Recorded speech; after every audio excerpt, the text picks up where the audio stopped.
All right. Good to see y'all here. I was checking out the chats before we got started. It's great to see you guys rolling in already, and so we want to welcome you to the first show of 2024. Hope everyone had a good New Year, had a good holiday, and can't wait to see where the show goes tonight. I never plan anything. I never script anything out. We just fly off the seat of our pants here, and we have a good time. And so I've got you guys' comment section pulled up over here on my laptop so I can see it. Now, I do have a little bit of a delayed response going on here. So if you guys request a tune or have something to say and I don't get to it, just say it more than once because I'll eventually see it. But yeah, I hope everyone had a good holiday and a good New Year, and hope everyone is ready to move into 2024. Today is January 6th, and it's the third anniversary of the January 6th terrorist attack that happened at the Capitol. Today, I think I read that 3 more people have been arrested on this anniversary of today for their part in January 6th. And so it's good to see people still being held accountable for that one. I posted a video about it earlier today, and I was talking about how that, people like Marjorie Taylor Greene are out there celebrating that day, trying to find a way to celebrate it. And my question to them people is, what exactly are you celebrating? Because 1 minute they'll tell us it's Black Lives Matter and it's Antifa and it's Joe Biden just trying to make them all look bad. Vivek Ramaswamy says, oh, it was an inside job, and he goes that far to say that out loud. And so the question becomes, well, if that's what it is, then what are you guys celebrating? Are you celebrating the day that Democrats made a fool out of you? I don't get it. And so, Marjorie Taylor Greene tried to host an event about it, and once the venue found out what she was up to, they canceled her event. So maybe she went off and celebrated somewhere else. But what a day. I never will forget watching it that day as it happened. I remember sitting there watching it. I was home from work because I didn't really want to. I actually skipped work that day because I was just working around a bunch of people that was all for it, and I didn't want to be around them. And so I just set that one out and stayed home. And it was funny leading up to that day because I had coworkers tell me, said, "Yeah, man, we're going to go up there and we're going to fight like hell, and if they don't turn this thing around, we're going to give them hell." And I remember this one guy in particular said, "Yeah, man, you're going to see a level of redneck like you've never seen in this world." And so when I went back to work the next day, I was like, what was that happened yesterday? "Oh, that wasn't us, man. That was Black Lives Matter. That was Antifa just trying to make us look bad." I was like, well, you just sit here and said the other day you was going to go do it. You're going to take a vacation day and go do it. So what the hell do you call that? But that's just how warped they are. But we're glad to have you here on the first show of 2024.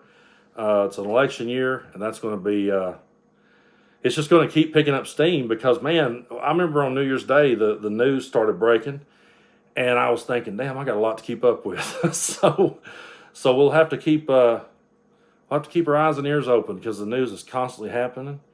And this is not the easiest gig to have because as soon as you react to one thing, something else is happening. And if you try to write songs about it, you can stay busy real quick. So that's for sure. But we got a lot of people in here. I saw Oregon in here, Missouri, Columbia River Gorge, Illinois, Missouri, North Carolina, San Diego. Well, it's great to see y'all here. I'm really glad you made it. And back on that day that happened, back in 21, Fort Worth, Texas. Thank you. Back when that happened, I wrote a tune about it because that's what I do. And I wrote this tune about it. I put it online, but that was back before I really had started doing the social commentary stuff that I did. And this channel, before we get rolling with the show, I just want to say this much. Back in July of this year, well, at the start of this year, I should say, this channel right here had about 2,800 subscribers, I think. I started it back in 2010. It was just a music page. I named it The Ghost to Most after my favorite Drive-By Truckers tune, and I just posted the music that I wrote here. And it was later on in 2021 that I started doing these type of videos where I started doing this social and political commentary. And when I did, that stuff started catching on. At first, it caught on the TikTok app, and I'm up to over 200,000 followers on there. But then it finally made its way over here to YouTube back this past July when I did a video talking about Hillary Clinton and the Supreme Court and how it was stacked in Trump's favor. And that video hit there was this lady. What's funny story about this? There was this lady on TikTok that that basically just recorded my video and re-uploaded it. And on her page, it got like 5 million views or some shit. It was ridiculous. Well, then Midas Touch asked me if I would do a new take for them and let them release it. So I did. I went back and just extended on a little bit of extra clip on the end of it, and it got over 1 million on their channel. And so when that happened, this channel started picking up steam. And just the other day, yesterday actually, we crossed over to 40,000 subscribers on here. So I want to thank you guys so much for that. And the last time I looked, we was already at like 40,600 some, and that's just since yesterday. So it's really catching on. It's catching fire. We got members in the house tonight, and just right before I went live, had 2 new people join the membership. So if you've not checked those out, be sure to check it out. It's basically set up the same way that that Patreon is. You got your different tiers, and you can become a Brando fan, a Brando enthusiast, or a Brando loyalist, and you got different perks at each tier. So be sure to check it out if you haven't already. And I appreciate you guys so much for being here. It's been a hell of a year. 2023 was. The last 6 months is where everything picked up steam on here. And we'll see where we're sitting next year at this time. We'll see where the channel sets then. But if we can get, the way I look at it, good Lord, if we can get 40,000 in about 6 or 7 months, or at least 38,000, because I had about 2 to start with. But if we can pick up that kind of steam, then it should be a good 2024. But getting back to what I was saying, I got sidetracked. On that day, January 6th, right around that time, I wrote this tune, and I posted it. And I think back then it might have got 100 views if I was lucky. And now we got 270 people in here ready to hear me play it, so that's cool. I'm glad you guys made it with me. And hope everyone's having a good one. But I wrote this one for that event. Hold on, I'm going to grab my capo. Some guitarists claim that these are cheating, but I beg to differ. I just think it gives you different tonal qualities and different ways to go about it. And I love using them. But anyway, I wrote this tune because these people will literally parrot anything that Donald Trump says and anything that, Marjorie Taylor Greene says. That'd be awesome if we could hit 100,000 by November. That would be badass. We'll shoot for it anyway. I do believe we can hit 50 by the end of the month for sure, because hell, we're already almost to 41,000, over halfway there. So we'll get there. But these people literally will sit and just parrot every word that they hear him say, and then at the same time they'll sit and call themselves patriots. And I'm saying to myself, you know what? A parrot ain't a patriot. That doesn't make you a patriot just because you can parrot something you heard someone else say. So I wrote this tune. Here it goes.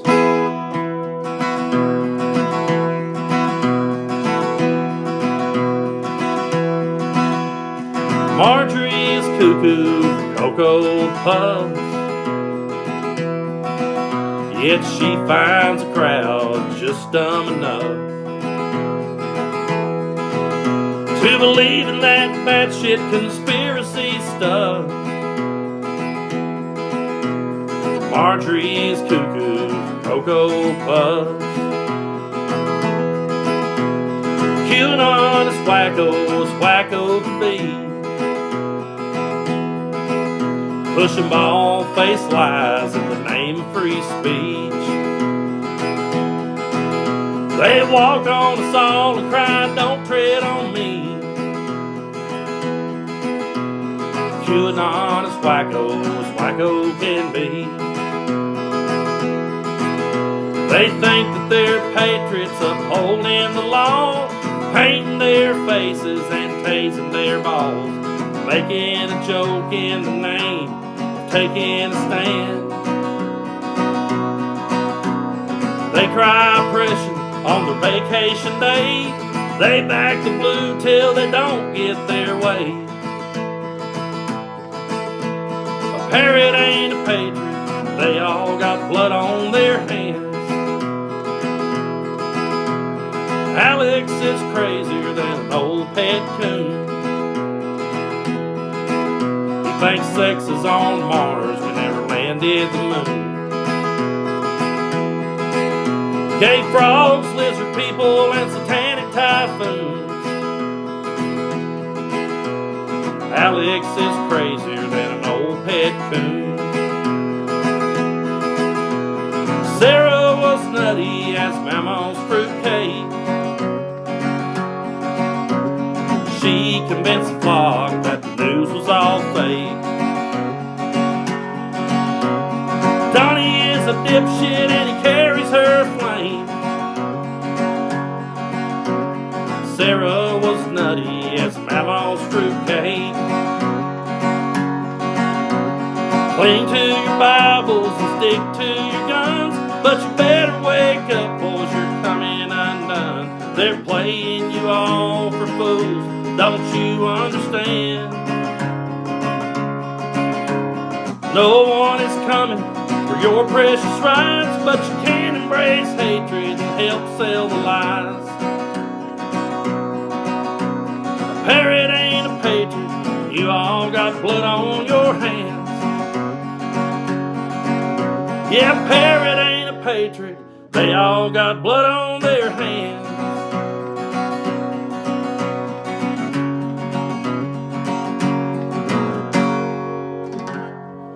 All right, thank you guys so much. I had to include old Sarah Palin in there because, you know, really when it comes down to it, I've always felt like that Sarah Palin is kind of the one that started the whole damn mess. Now I know I've had people argue with me about this. They say it goes way back further than that, and I'm sure it does. You could go all the way back to, well, you could definitely go back to Reagan and the moral majority. You could go back to Nixon and Agnew. But Sarah Palin, in more recent years, was one of the first people that really started giving a voice to the conspiracy theorists. Before she came along, people pretty much shouted that down no matter which side of the aisle they were on. You had people that would, I remember seeing footage of like people with conspiracy theories standing up in front of like, you know, Bill Clinton, and Bill Clinton would tell them that wasn't true. And then you'd turn over and see them doing the same thing to George W. Bush or John McCain, and you know, they would say that wasn't true. There was a time that John McCain was doing like a town hall, and there was this woman who was there, and she told him she was afraid of Barack Obama because she said Barack Obama is a Muslim, and I'm afraid of him.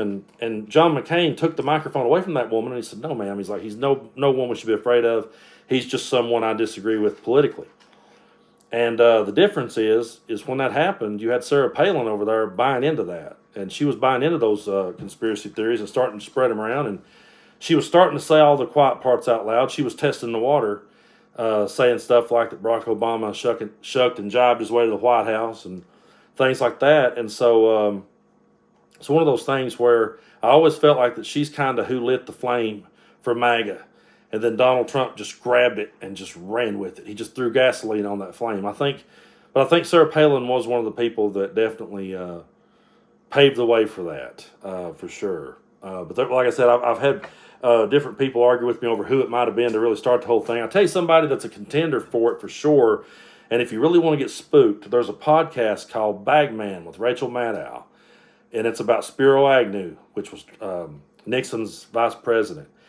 And when you go back and listen to that and listen to what all happened surrounding that with Agnew accepting money, he was taking bribes and they were bringing the money in bags right to the White House.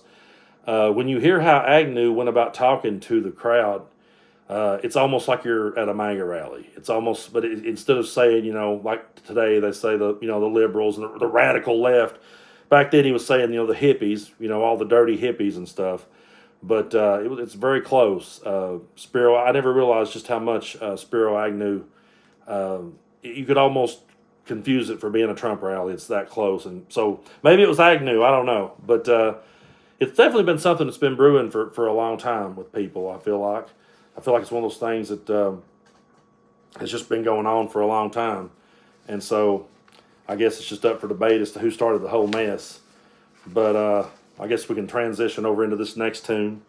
But yeah, one of the things that MAGA loves better than anything on this earth is they love flags. I mean, they will find any reason in the world to just stick something on a flag so they can wave it around, and it's one of the craziest things I've ever seen. How much, yeah. That comment's funny. Everyone thought Sarah Palin was hot, and she proved she was a disgusting snot. You might have wrote me a song there. I do remember a buddy of mine like, "Wow, man, did you see McCain's running mate? She's hot." And I said, "Yeah, did you hear her when she started talking?" But anyway, yeah, man, they'll find any reason in the world to make a flag, you know. I can honestly tell you guys that I have never in my lifetime had a flag for any politician. I've had some bumper stickers. I bought my uncle like a bobblehead one time of John Kerry, and that's about it. I think I got like a Jimmy Carter bobblehead somewhere or something like that. But that's like, it's just never appealed to me to walk around with their merch and memorabilia all over me. I just never saw the big urge for that. But some people do. And one day I was driving through a town not far from, actually the town I was born in, over in Tazewell, Tennessee. I was driving through town one day. This guy comes by in this big old jacked up truck, and he's got two big flags flying off of it at the same time. And both flags were identical, and it just said, "We the people are pissed." He felt the urge. He was so pissed. He felt the urge not only to buy that flag, but to buy two of them, because he really wanted to get his point across. And I just caught myself going, "What's the deal with these fuckers and flags?" You know. And when I said that, I was like, "That's a song title for sure." So here it goes. If the kids are listening, tell them to go in the other room. This is Fuckers and Flags.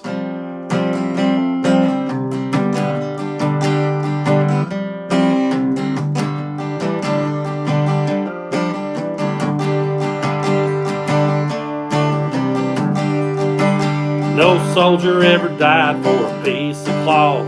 They died for what it represents. They didn't back down when their number was called. They all just got up and went. Now any ingrate who wants to spew hate can throw a symbol up on a rag. And for the life of me, I'll just never see the deal with these fuckers and flags. He's got a flag flying off his front porch, from his boat flapping in the breeze, on his truck down by the river, for everyone to see. Old Glory has taken a backseat to flags she once fought against. Good luck trying to understand it, 'cause you can't make it make sense. One says his guy really won, the other says it made it great. One just has a thin blue line, the other is a dancing snake. They'll put his head on a bald eagle, throw out childish insults, they get mad when you call them fascist, they get mad when you call them a cult. Well, you ask me where are my flags? Well, boys, I'm not 12, and if I got a problem with Brandon, well, I can say fuck him myself. I never worship no politician, I never felt the need to boast or brag. For the life of me, I'll just never see the deal with these fuckers and flags. What's the deal with you fuckers and flags? What's the deal with you fuckers and flags? Oh man, what the hell are all these fucking flags? Alright, thank you guys so much, man. I really appreciate you being here with me on what is the first show of 2024, and I'm really looking forward to it. Now, I want to let you guys know about a really cool event that I'm going to be a part of. It's rare these days that people in East Tennessee will let me sing into a live microphone. But it's going to happen, and it's going to happen Saturday, February the 3rd in Knoxville, Tennessee at the Relics Variety Theater. I'm going to be there as part of the show Wayne Stock. It's a 3-day event. It starts on Thursday, goes Thursday, Friday, and Saturday, and it is a hell of a lineup this year. We have we're on night 3. Me and the band will be there, and I'm really looking forward to playing for everybody because I've played Wayne Stock several times. This, I think, is my 3rd Wayne Stock. I want to say I played maybe like number 5 and then maybe number 8 or 9. I can't remember. And now I'm back for number 12. And so if you guys have never been there, heard about it, it's one of the best events. It's my favorite event of the year in Knoxville because it's just the best of Knoxville. And it's people like us just all gathered in one room to enjoy good music. And there's always a very eclectic mix. It's hard to tell them what you're going to hear. You'll hear me and my band do the style of music I do. But then you may hear, a folk or a country band. You may hear a blues group. You may hear a jazz group, a punk group, a rap group, a hip-hop group.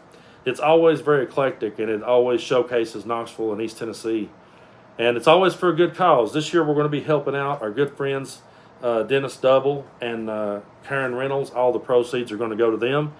And that's kind of how Wayne Stock got started. 12 years ago now, our good buddy Wayne Bledsoe, who is a Knoxville music journalist, he wrote for the News Sentinel for over 30 years. And he lost his son and his wife back to back, within the same year. Both of them from unexpected reasons, just out of nowhere. And when that happened, the musicians of Knoxville decided to get together and raise money for Wayne and his family, and they called it Wayne Stock. Well, Wayne being the guy he decided to return that favor the following year and, raise money for a good cause. And they had Wayne Stock 2, and that was a success, and so they just kept going. And now we're all the way up to Wayne Stock number 12. And like I said, it's really cool because each year, whoever in the Knoxville area, one of our friends or whoever it may be that may be struggling, may be in need. I think last year, I believe it was when our good friend J.C. Hahn had been in an ATV accident and really got hurt pretty bad. It took him a while to get back up moving around. I think last year's when we raised money for him. And the cool part is he's going to be there this year playing with his band. I think it's J.C. Hahn and the Dirty Smokers. So I'm really looking forward to seeing him. Well, I saw him up walking around. I've got to talk to him, but it's going to be great to see him back on stage playing again. And so for those of you that have never heard of Wayne Stock, if you're in the Knoxville, Tennessee area, or if you just feel like making a road trip and coming and checking out a great show, I can't recommend it enough. It's always my favorite show to play. And also, I'll be there hanging out regardless. I'm going to be there Thursday, Friday, and Saturday just hanging around, watching my friends all play, and so I'm really looking forward to it. It's a hell of a lineup. Go check it out. I'll be sharing about it more here on YouTube and all the other apps, letting you guys know what's going on. So just be sure to be on the lookout for that, and I'll keep you guys posted. It's going to be a lot of fun. Me and the band's looking forward to it. Looking forward to being there. And so also, I do want to say thank you so much, Jonas, for that. I want to thank everybody, by the way, that has been hitting the virtual tip jar. I really appreciate it. You can donate here on YouTube, or I've got it pinned in the description of the video if you want to use PayPal, Venmo, or CashApp. But I want to say, and I always say, that you don't have to do that. You guys can just sit back and enjoy the show. I know times are tough, and I know January is always a tough month because you're recovering from the holidays. You're trying to get back on your feet. So I don't expect everybody to tip, but when you do, just know that it's very much appreciated, and I'm so thankful you're here, each and every one of you. Glad to have you all in the house. And yeah, that's a good question. Best sticker on the fridge. Well, let's see. A lot of people comments on my Grateful Dead sticker. That one gets a lot of comments. I just started putting stuff on there for the hell of it. I don't know what all you can actually see or make out. That was from this one over here. I like it a lot. This was from a women's march that was back in, I believe, 2015. I want to say we had one in Knoxville. It was really cool. I've got a couple of drive-by truckers. There's a heathen sticker over there. One of Brando's Hillbilly Review. There's one there that's covered up. You guys can't see, but my buddy Lonesome Lance had that one made for me. It says Uncle Dale says Brando is country.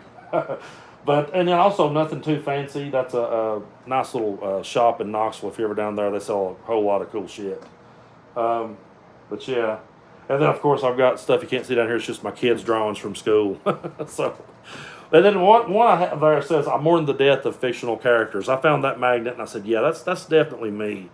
I'm a diehard Justified fan. I don't know if any of you guys ever watched Justified, but Justified is a show that's got Timothy Olyphant and Walton Goggins in it. And the storyline happens in Harlan, Kentucky, which is probably like an hour from where I'm sitting. I'm in the Cumberland Gap of Tennessee, and Harlan is just right over, it's the neighbor to Bell County where I grew up. And so that show is one of my favorites. And I remember when it rolled around to the end of the show, and I don't want to spoil nothing for you guys, because if you ain't never watched the series, go ahead and watch it. But, the theme song for that show at the end of each series, they would always play the song Never Leave Harlan Alive, which was written by Darrell Scott, and then Brad Paisley and people like Patty Loveless covered it and made it even more famous. But when it come down to that big grand finale, I told my mom, I was like, I don't think I can stand to see any of them die. I was like, I don't think I'm ready for that, But they ended up making a sequel to it called Justified City Primeval. And so there was a sequel, if that tells you anything. Not going to spoil it for you, though, if you've not saw it. It's one of my favorite shows of all time. Walton Goggins is my favorite actor ever. He played Boyd Crowder on The Shield.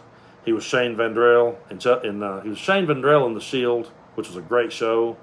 He was Venus Van Dam on the Sons of Anarchy. He's been in several. Quentin Tarantino movies. I think he was in Django and The Hateful Eight. He really stole the show in The Hateful Eight. And so, yeah. Thank you so much to Reinhardt. Brando, another person who I thought was a smart person, started quoting election denial BS. What the hell? Wait a minute. I missed that one. I thought they tipped me, but they're saying that I don't know. Now it went away. There it is. Oh, okay. I see what you're saying. I misread that. Sorry. Another person you thought was smart started quoting election denial BS. What in the hell? It's like an epidemic. I agree. And this was some guy who I thought was reasonable. Yeah, I have felt that. I felt that so much. I've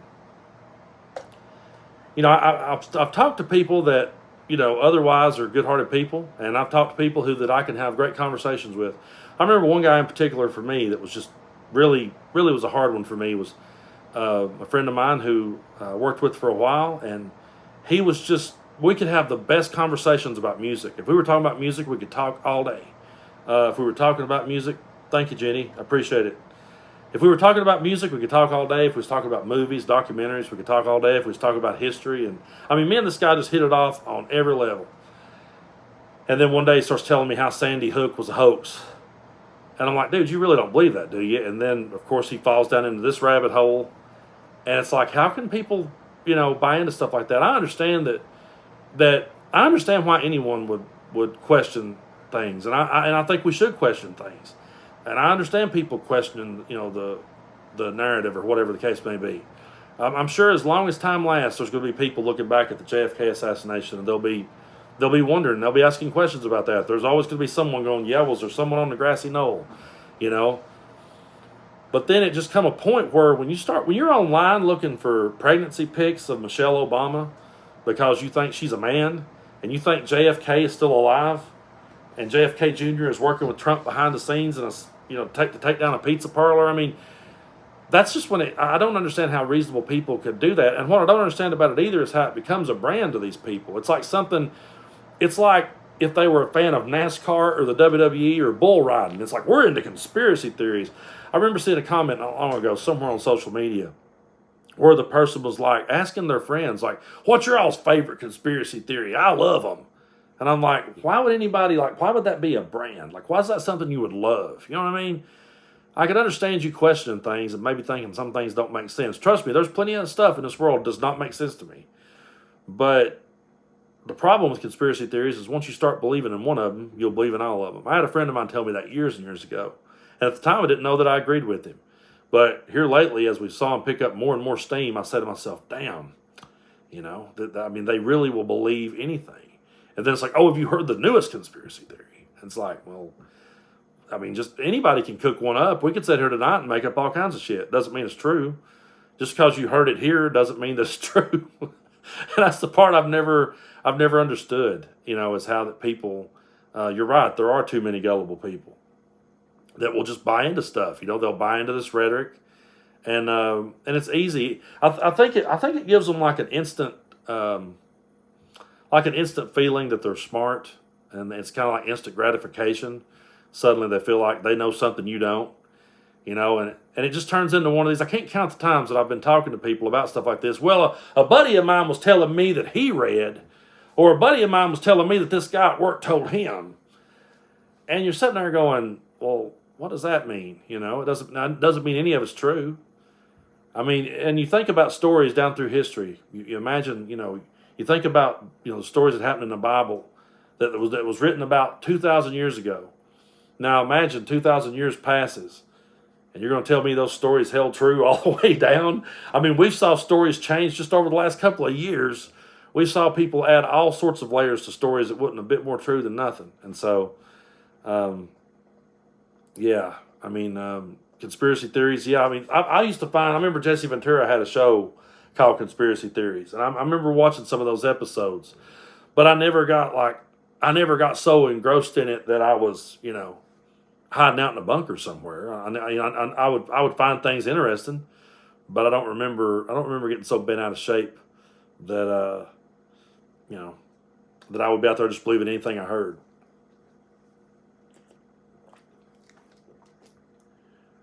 But yeah.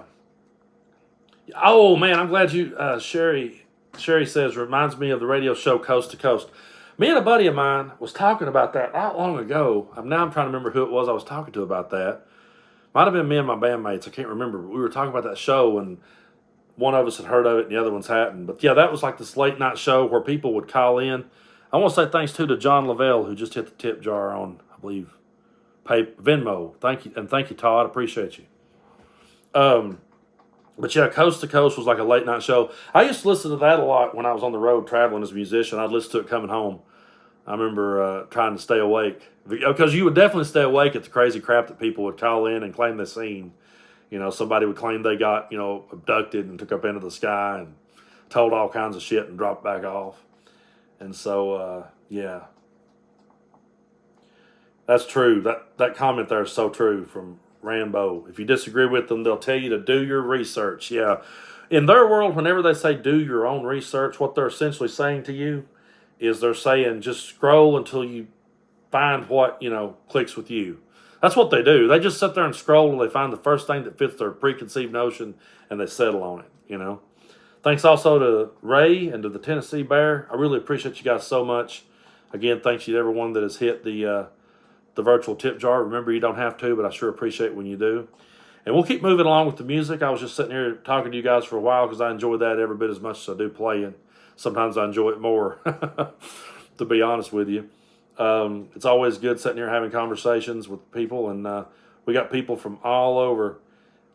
Yeah, I never believed Coast to Coast. Some of it would kind of have me scratching my head. Some of it, maybe could be believable. But again, I'm not going to sit there and hang my hat on it. It's ridiculous how that people are. And Fox News just kept the whole ball rolling farther and farther, and just kept giving a voice to it. And like I said earlier, I've said this so many times, but I feel like it's the truth. John McCain took that microphone away from the woman back then that was trying to say Barack Obama was a Muslim, and MAGA Republicans and Donald Trump, they just handed those people the mic and they cranked the volume up. And the thing is, they've always got a built-in. Another thing about conspiracy theories is they've always got a built-in defense. They've always got a scapegoat. They've always got a way out. They've already built that in their favor. So you can't never beat them, because if you actually show them the evidence and you say, hey, look, this is what's actually been proven. Well, I don't know who wrote that. They'll question the evidence more than they will question the person who made the claim. Now, I'm the opposite. Like, if you make a claim to me, I'll hear you out. But if you don't have any evidence for it, then I'm just going to go, well, okay. Whenever you find the evidence, let us know.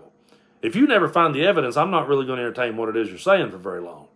But then if somebody comes and says, here's the evidence that what that person just said was bullshit, and they go, well, who presented that evidence? They'll question that more than they will the person that made the claim.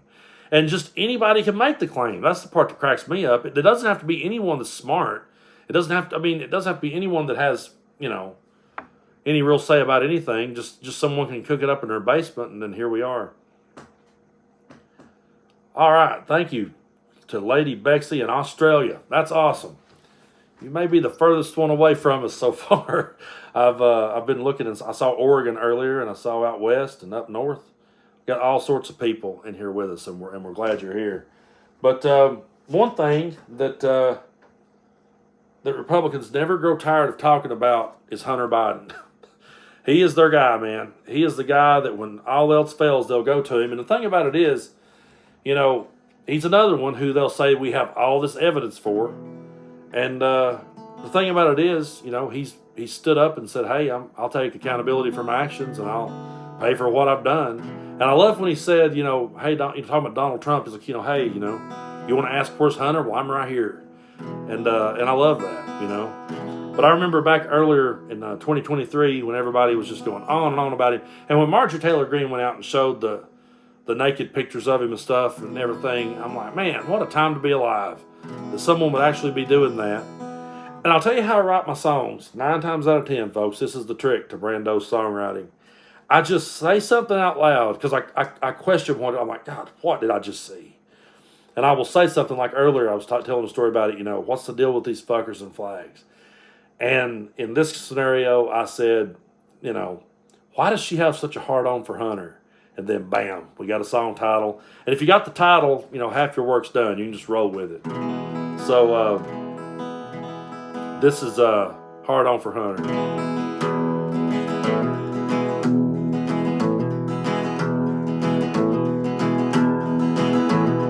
Marjorie's got a hard-on for Hunter.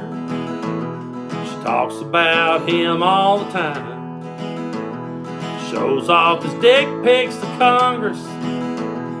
They drive her out of her mind. She tries like hell to suppress it. She tries like hell to project. She's got a hard-on for Hunter. At least that's what we suspect. Junior's got a hard-on for Hunter. He always hands him the blame for all of his dirty dealings and the time he misplaced his cocaine. He thinks that we all can't see it, the little twinkle he gets in his eye. Junior's got a hard-on for Hunter. I don't think we have to ask why. With all the world's problems, getting back on our feet, breaking our backs just to make ends meet. They just can't help it. They just can't stop demanding to see Hunter's laptop. Yeah, the right wing has a hard-on for Hunter. He's there to divide and distract. Truth won't get in the way of their stories. They won't be bothered with facts. They all wish that they could have partied like he did back in his day. They got a hard-on for Hunter, and the truth is they just couldn't hang. Yeah, the truth is they just couldn't hang.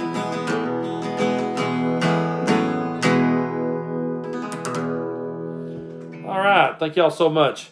I saw some names rolling by earlier, people hitting the virtual tip jars over on Venmo and PayPal.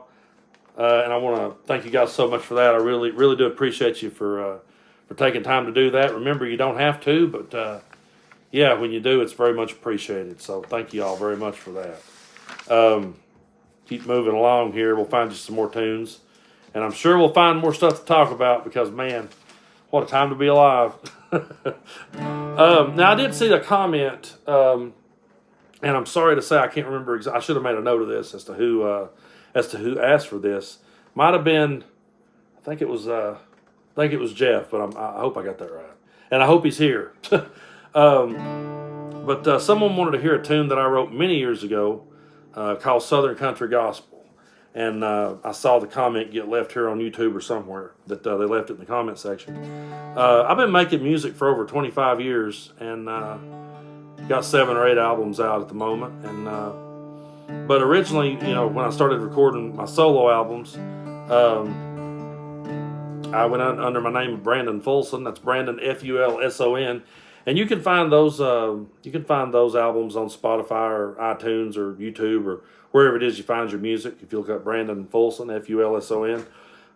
Back in 2016, I made an album called Dark Side of the Mountain. I released it anyway. I started it in 2015 and released it in 16. And it's still to this day one of my favorite pieces of work that I ever was a part of, because I just took a bunch of songs that I'd written, and me and a friend of mine had co-wrote some of them. And, I just put together a story that talked about our part of the world and a lot of the, dark things that happen here, a lot of the drug addiction and just all the things that happens in this part of the world.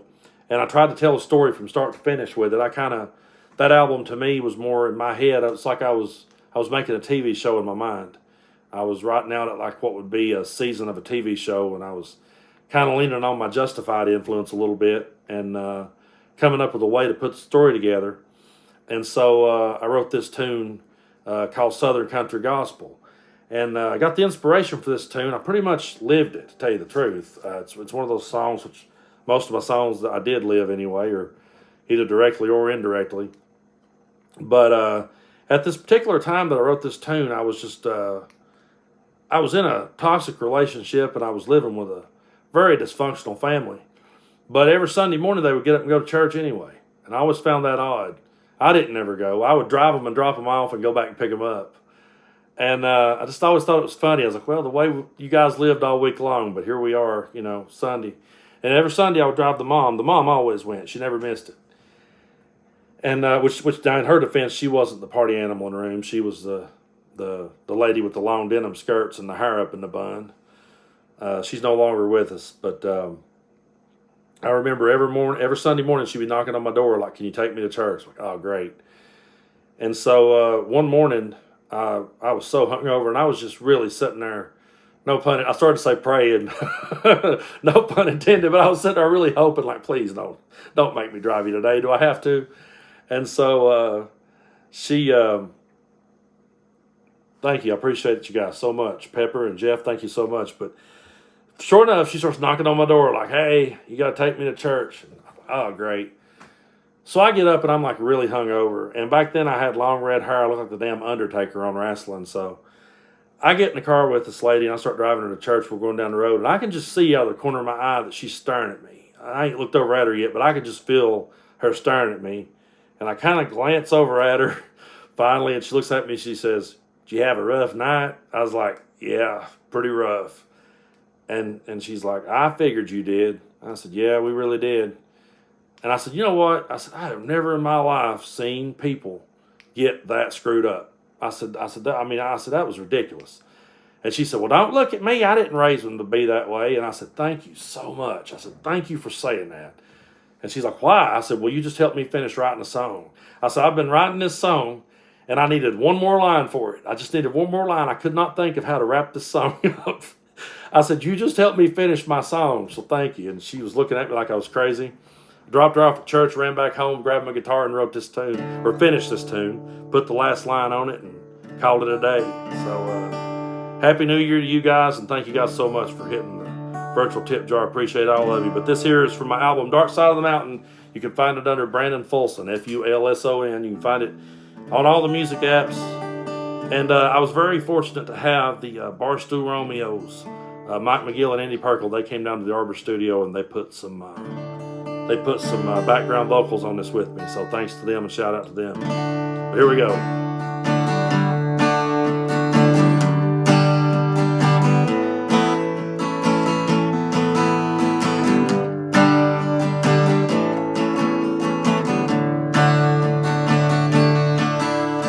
Daddy went out drinking on a Thursday. He came home drunk as hell on Saturday night.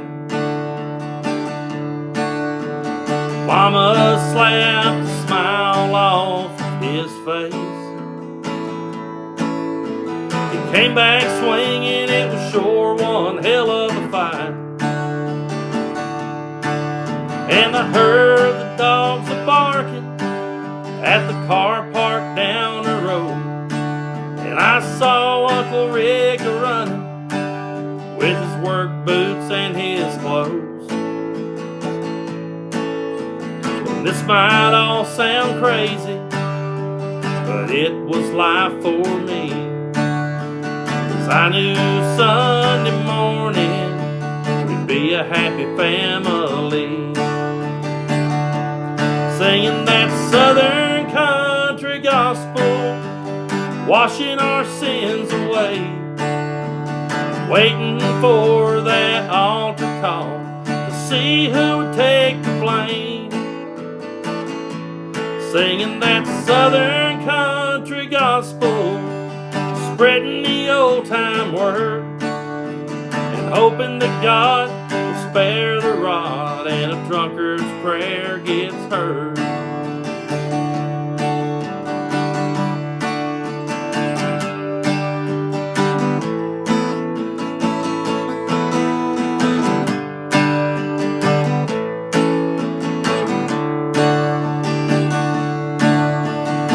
baby sister, she's gone back to rehab. Left the kids for Mom and Pa to raise. My nephew Tommy fooled around and got stabbed, and now he's eating 30s just to ease his pain. And the whole town's a-talking, the Johnson name is stained. Grandma says, don't look at me, I didn't raise them to be that way. They're stubborn and half crazy, the mistakes are plain to see. We know Sunday morning we'll all be humble on our knees, singing that southern country gospel, washing our sins away, waiting for that altar call to see who would take the blame. Singing that southern country gospel, spreading the old time word, praying that God will spare the rod and a drunkard's prayer gets heard. Yeah, I'm praying to God he'll spare the rod and this drunkard's prayer gets heard.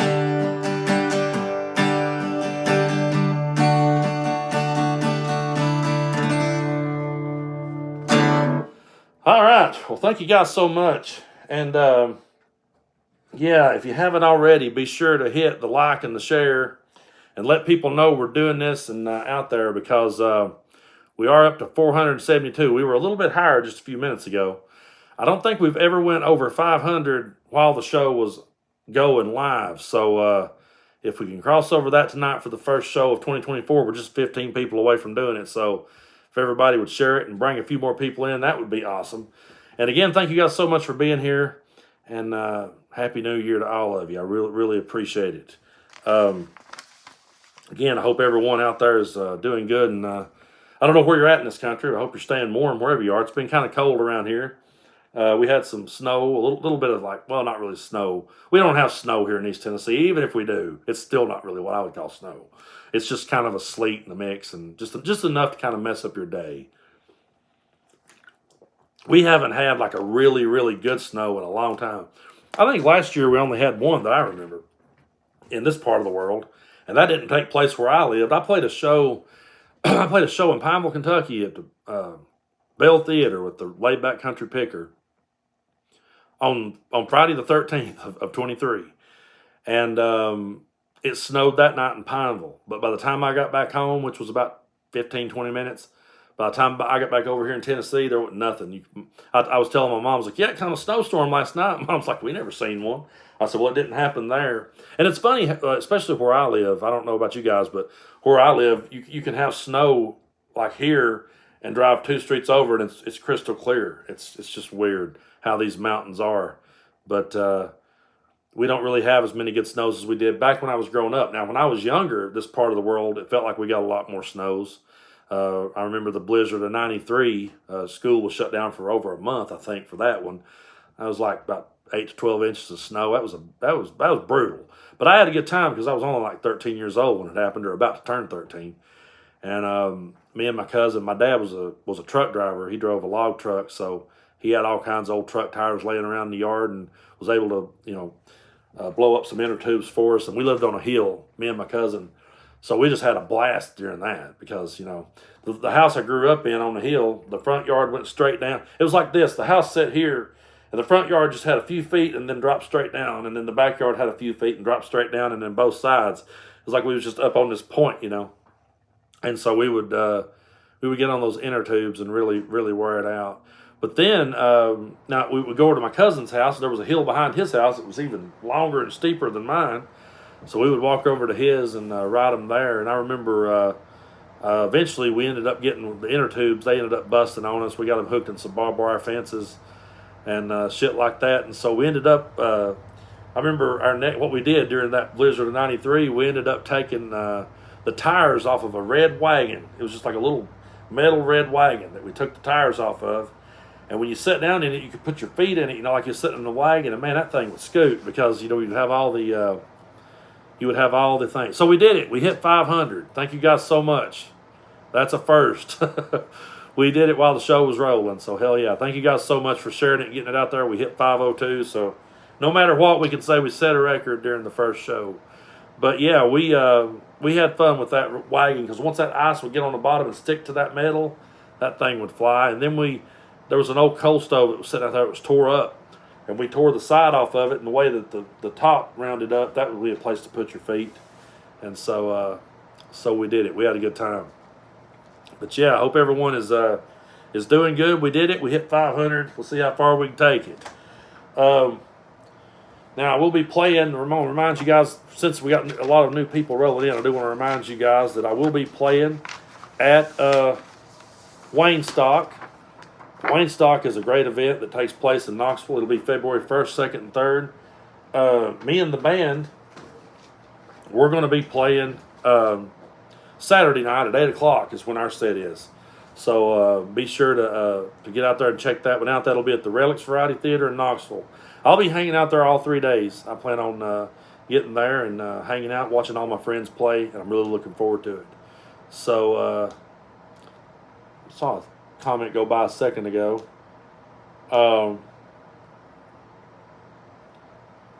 Depends on where you're at. Knoxville, Tennessee is in the eastern part of Tennessee.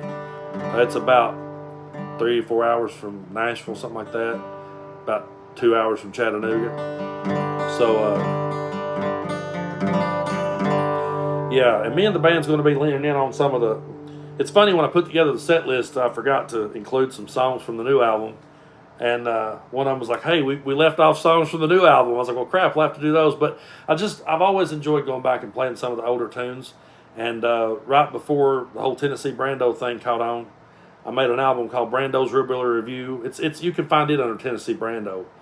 And so yeah, that's one of my favorite albums ever made. If you want to check it out, you can find it under Tennessee Brando. And this song was on there, and this is one of my favorite ones from that album.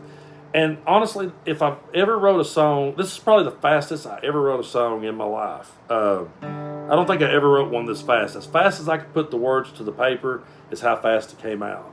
And it's really weird. I'm going to tell you up front. It's really weird where sometimes you can draw some influence and you can get an idea for a song. It comes from the craziest of places. It doesn't just come from with me. It don't just come from political or social commentary. It can be anything. And I was watching a Charles Manson documentary. I'm sitting there watching this Charles Manson documentary. And for whatever reason, I've been fascinated with that dude ever since I was a kid. You know, I remember back when I was little. Quick story here. Back when I was little, I don't know if you guys remember this or not, but TBS, so Turner Broadcasting, they had a thing called Dinner and a Movie. And like it would come on and these people would show you how to make a certain dish and then they would play the movie, you know. And I was probably 9 or 10 years old. They played Helter Skelter, that old Helter Skelter movie. And I stayed up and watched it, and it scared the living crap out of me. And then I remember watching the Geraldo interviews with Charles Manson and going, and for some reason, he was just like a bad train wreck. I couldn't look away, you know, you just couldn't help but look at him. So it was a few years ago, I was sitting there, I was watching this documentary they made. It was like a newer one they put out or whatever. And he just started talking, and he said, I'm a boxcar and I'm a jug of wine and I'm a straight razor if you get too close to me. And I went, huh. I was like, and I just wrote the words to this song as fast as I could put them to the paper. It's on the Tennessee Brando album, Brando's Hillbilly Review. You guys be sure to check it out. And be sure to keep liking and sharing. Let's see how far we can get it. We made it to 523. But this is Twisted Rhymes.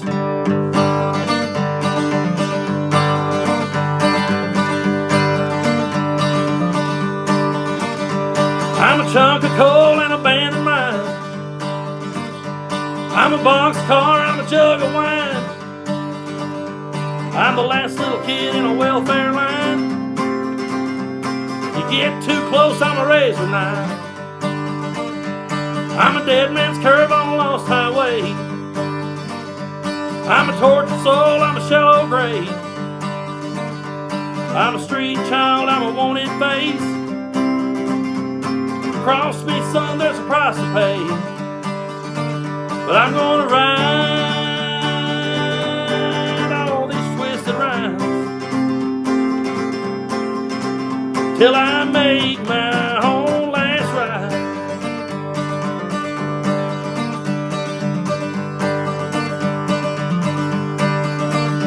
I'm a shot of whiskey, I'm a line of coke. I'm a slow burn, I'm a long toke. I'm a quiet prayer, I'm a dirty joke. I'm a crawling king, best not provoke. I'm a plowing mule, I'm an old bloodhound. I'm the morning dew, I'm the west sundown. I'm a haunted holler, a forgotten town. You do me wrong, it's a bloody ground. But I'm gonna ride all these twisted rhymes till I make my own last ride, and that's alright.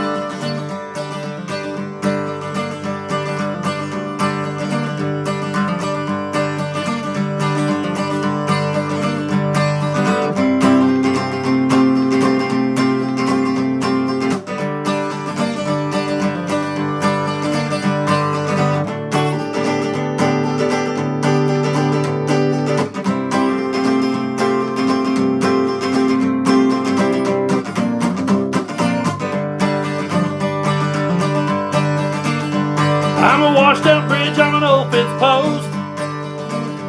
I'm a late night binge, I'm an overdose. I'm the devil's music, I'm a sinner's boast. I'm an old church hymn with the Holy Ghost. I'm a sunken ship, I'm a busted raft. I'm a pile of bones in a mine shaft. I'm a burning rain, I'm a cold down draft. I'm your last rites, I'm an epitaph. But I'm gonna ride all these twisted rhymes till I make my whole last ride. Yeah, I'm gonna ride all these twisted rhymes till I make my own last ride. All right. Thank you guys so much. That was Twisted Rhymes from the album Brando's Real Bill Review. And you can find that under Tennessee Brando, wherever it is that you download music. But thank y'all so much for being here. And we hit 500. This is the first time we've ever had 500 people watching. We got 528 at the moment, and so thank you guys so much for that. Thank you to Chrome. I really appreciate everybody that's hit the virtual tip jar tonight. Always remember you don't have to, but I really appreciate it when you do. Now, one thing, I've got a good buddy of mine. Also, thanks to Jennifer for the tip on CashApp. I really appreciate it. And yeah, for those of you that use CashApp, Venmo, or PayPal, they're linked in the description of this video. But a good buddy of mine, Novelli, he's working on some guitars at the moment. I looked up, I can't wait to share this with you guys when I get it back from him. He's one of the best guitar techs in Knoxville, man. And every time he brings back one of my guitars, they just play like they're brand new.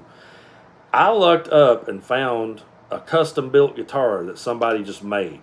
And this guitar it doesn't have no writing on it nowhere. It's just one piece of wood. You know, it's in the shape of a Telecaster, a Fender Telecaster.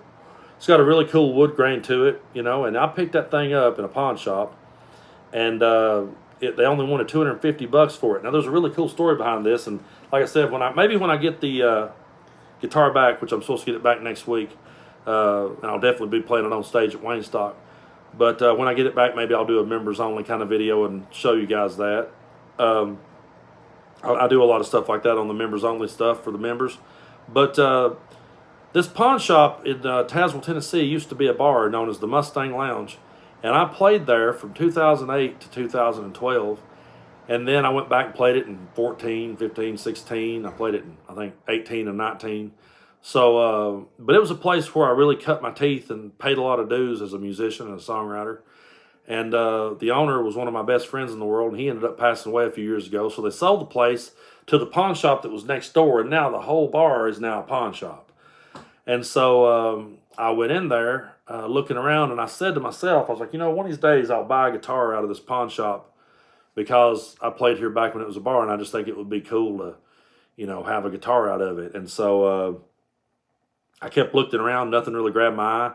And then one day I go over there, and there's just this custom built guitar, like that just had this really cool wood grain. And the cool part about it, the bar itself, some of the walls inside was old wood grain walls. And so I just thought that's kind of poetic, that this guitar that kind of has the same sort of look that the walls did is now hanging in here for sale. I talked the guy down to $200. It played great. That's like the best played $200 guitar that I've ever had. And so I thought, you know what? I'm going to take this to Novelli. I'm going to have him work on it. And we're going to soup this thing up and doctor it up. We may put some new stuff on it, and we'll add some stuff to it. We'll make us a Brandocaster. Because I've always wanted like a guitar that was original. And this one is just one of a kind that I found. And I can't wait to show it to you guys and play it. But I will be playing it on February 3rd at Wayne Stock, and I may be playing the Twisted Rhymes tune and this one on it because I like to experiment with different tunings as a songwriter. I don't know if we have any songwriters in the house at the moment, but I really like having different guitars sitting around. I'll have one, in standard tuning, and then I'll have one tuned a whole step down, and then over here I'll have one in open G, and then I've got a baritone, which Novelli is working on at the moment too. And so I don't know. It's just kind of it's good for different inspiration. You can end up you pick up a guitar and you hear a different tonal quality, and it'll kind of steer you in a different direction. And Keith Richards. Oh, it's a good question. I should have said that. It was an electric guitar. Sorry about that. It was shaped like a Fender Telecaster. For those of you that don't know, I do have a Fender Telecaster. Now this here is an American-made Telecaster I have sitting over here. It don't have any strings on it at the moment. I'm about to take this to Novelli and have him work on it. But this is my Fender Tele that I've had for a long time. I used to play this at the Mustang Lounge for years. This was my main guitar when I played there. Now, the guitar that I bought is just this guitar without the paint, basically. And so, yeah, I'll be sure to show it. But this is how that guitar is shaped. It's shaped like this one. But now it had a different headstock on it. The headstock was made different. It had some different tuning keys on it. But it was really cool. So I'll be sure to show it to you guys when I get it. But yeah, I just like to have different guitars sitting around in different tunings because it always opens up a new way of thinking. And Keith Richards from the Rolling Stones, he used open G a lot. So, when you hear that chord, I always call it the Keith Richards chord. When you hear that, you can do that when you're in open G. And so, again, I think it sucks, but I have to be careful playing cover tunes on here. I can play them, but then I'm not allowed to monetize the video once it's over. And I don't really understand the ropes of YouTube enough to understand there's people on here, and I watch some of them that does reactions to songs all the time, and they play the original version. But there's been a couple of times that I've tried to cover tunes on here. Thank you so much to Linda Neely for the tip. I appreciate it. There's been times I've tried to play, and then I'll get hit with a copyright claim, and it doesn't count as a strike against my channel or nothing like that, but it's just frustrating because the video can't monetize and so that's why I kind of try to steer clear of them while I'm on here. But this tune here, I definitely borrowed from the Stones, and we'll be playing this one at Wayne Stock. I think we've got it set to open the show. But quick story behind this tune. I was driving through the town I grew up in, which was Middlesboro, Kentucky. It's in Bell County. It's the home of Lee Majors, so if that tells you anything. But anyway, I was just driving around the road that I grew up on. And it was a Sunday, and I just remember I was driving, and I hadn't been over there in a long time. I hadn't seen what everything looked like now. And I started around through there, and as I went around through there, I just started going, and there's where that happened, and there's where that happened, and there's where that happened. And I just sort of wrote the song while I was driving along, and there was this guy got behind me. You could tell he was aggravated because I was driving slower. So there is a spot in the song where I say, yeah, I know I'm driving slow, just just go ahead and pass me, man. Just let me enjoy this moment. I'm driving slow on purpose, you know. But yeah, this one's also on the Brando's Hillbilly Review album, which is under Tennessee Brando, wherever it is that you listen to music. But this one's called Good Country Raisin.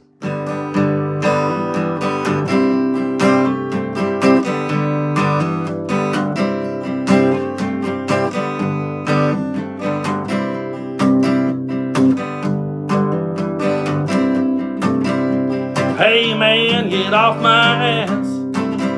Yeah, I know I'm driving slow, doing a little Sunday driving where I grew up years ago. And at that house on the corner lived the finest girl I ever seen. Her legs caused me to take out the ditch, but at least she noticed me.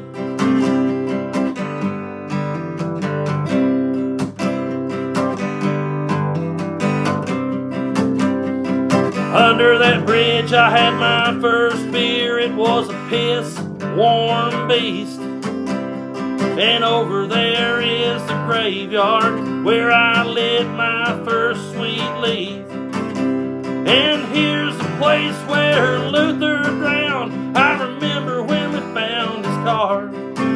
And over there's where I shot old Josh Reese. I wonder if it left a scar. Now relax, everybody. It was only a BB gun.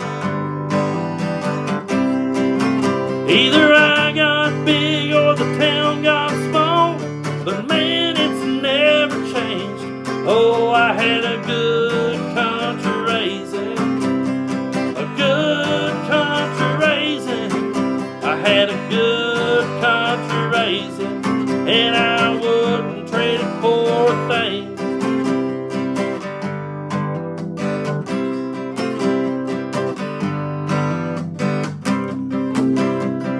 Hey man, here's that straight. I'll gladly let you pass. It's where Randy raced the Nova. Man, I heard that they were hauling ass. And hey, there's Pete and Myrtle's store out behind the pop machines. She lifted up her skirt one time, didn't mind I was young and green. Again, y'all can relax, cause man, I was willing. Either I got big or the town got small, but man, it's never changed. Oh, I had a good country raising, a good country raising. I had a good country raising, and I wouldn't trade it for a thing.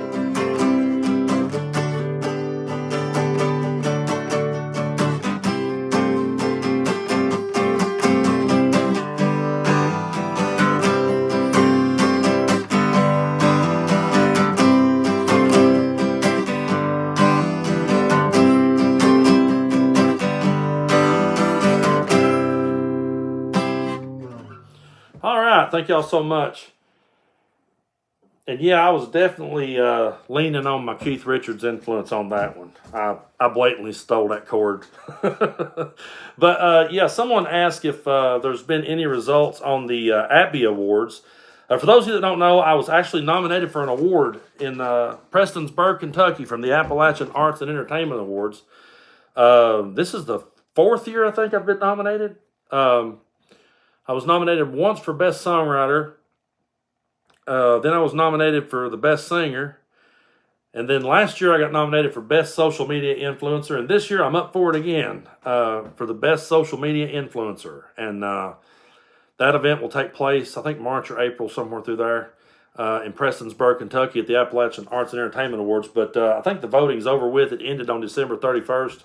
And normally they'll put out the results here in the month of January. Usually they come out at some point in the coming weeks. So I'll let you guys know if I made it into the finals or not. Last year I didn't make it into the finals. We'll see if I did this year.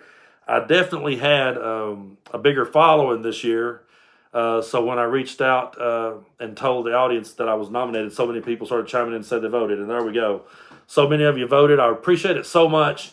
I don't know if they'll let a guy like me walk across the stage in Prestonsburg, Kentucky. We'll see how it goes. I don't know if they went through and examined my content or not. But I don't know how well that went if they did. I don't really care.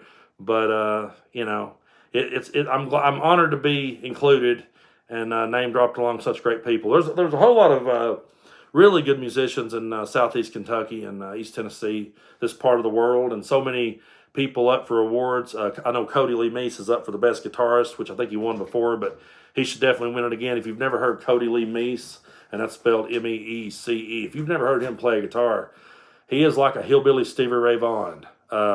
It'd be like if Waylon Jennings and Stevie Ray Vaughan were to have a baby. That's what he sounds like. And I know he's up for best guitar player. I voted for him. Jesselyn Bowman, who does all of my graphics designs, all the thumbnails you see, and like all the posters and stuff like that, was up for best graphics design.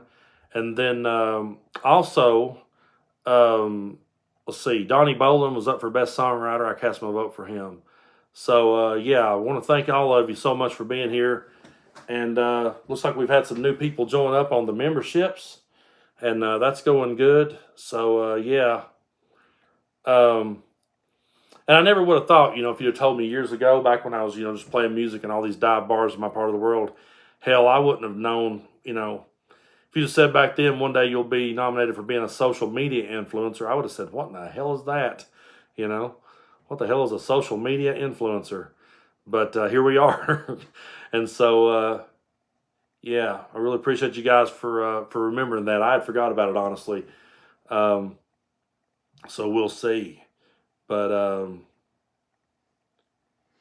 there was a lot of categories. I'll agree with that. There definitely was a lot of categories, and a whole lot of different people that were up for a lot of cool stuff.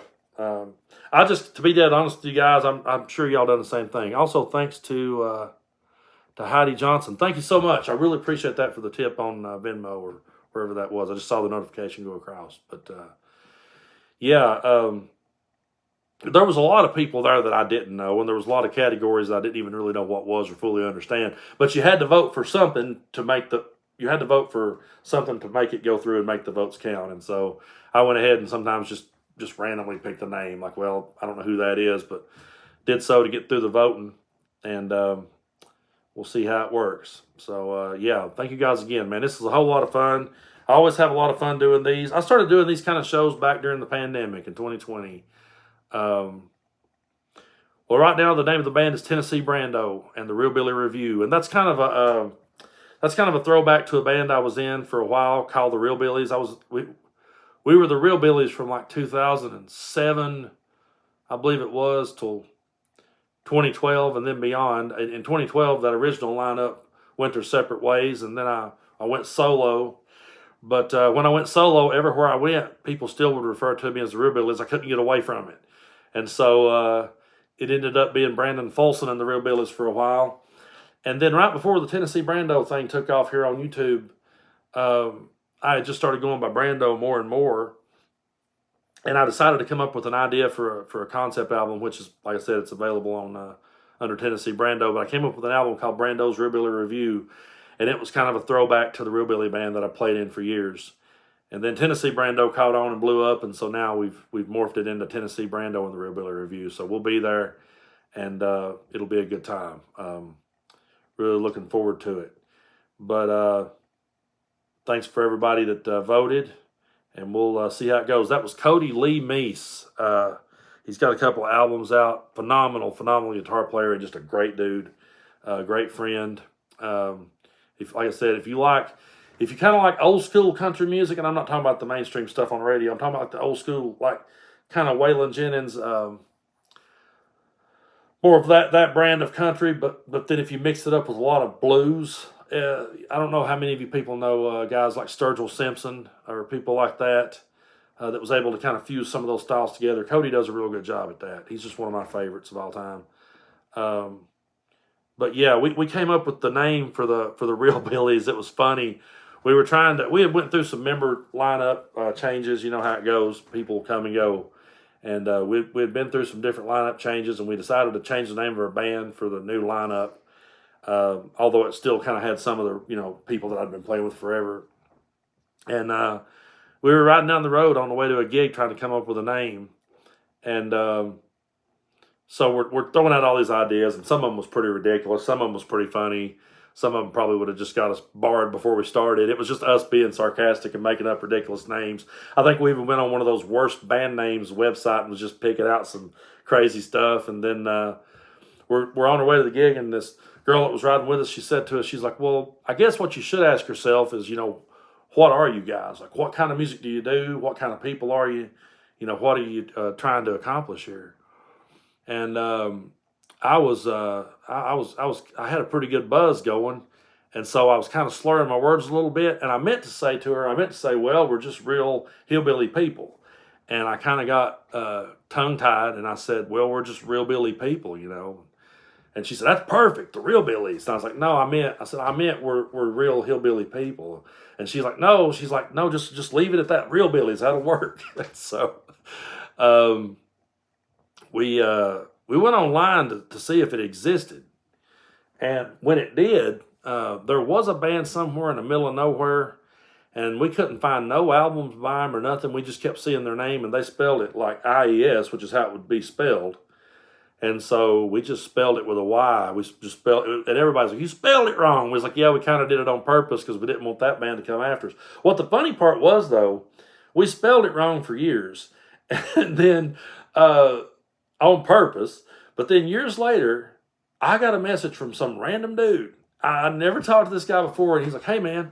He's like, I was just going to let you know that, he said, our band, the Real Billies, we're no more. We broke up. We went our separate ways. We're not using that name anymore. We're not playing out or making albums. So if you guys want to spell it right, you can. And we had already had several people who had gotten tattoos of the Real Billies. We've actually had people out there that had Real Billies tattoos. And so when I was like, yeah, I think we're just going to start spelling it right now, there was a couple people said, you can't do that because then my tattoo's going to be spelled wrong. And so we ended up leaving it the way it was until I ended up changing it to the Real Billy Review.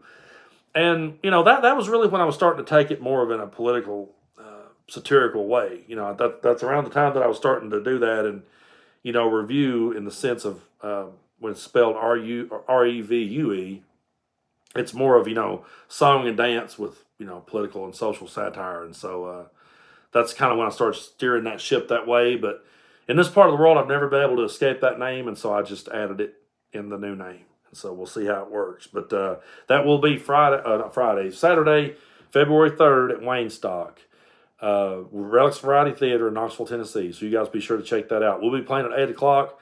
But if you can make it to all 3 nights, be sure to do so because, man, it's one of my favorite events of the year. Always the best people in Knoxville are there, and our kind of people. It's the artist, and it's the people that a lot of people that thinks like we do. And it's just a good room. It always is. And like I said before earlier in the show, if you just tuned in, I was talking about how that, it's always a very eclectic lineup of music. You don't know what you might hear or see. And I love that. I love the fact that, there may be a punk band go on, and then you might see a hip hop band, then you may see a country band, you may see a bluegrass group, you may see a tribute to somebody. And so, and it's for a good cause and always has been. This year we're going to be raising money for our good friends Dennis Double and Karen Reynolds. And so they're both, Dennis was a radio disc jockey for a long time and played a lot of my songs on the radio. Karen Reynolds is a songwriter who's helped me over the years a whole lot and just to help so many people.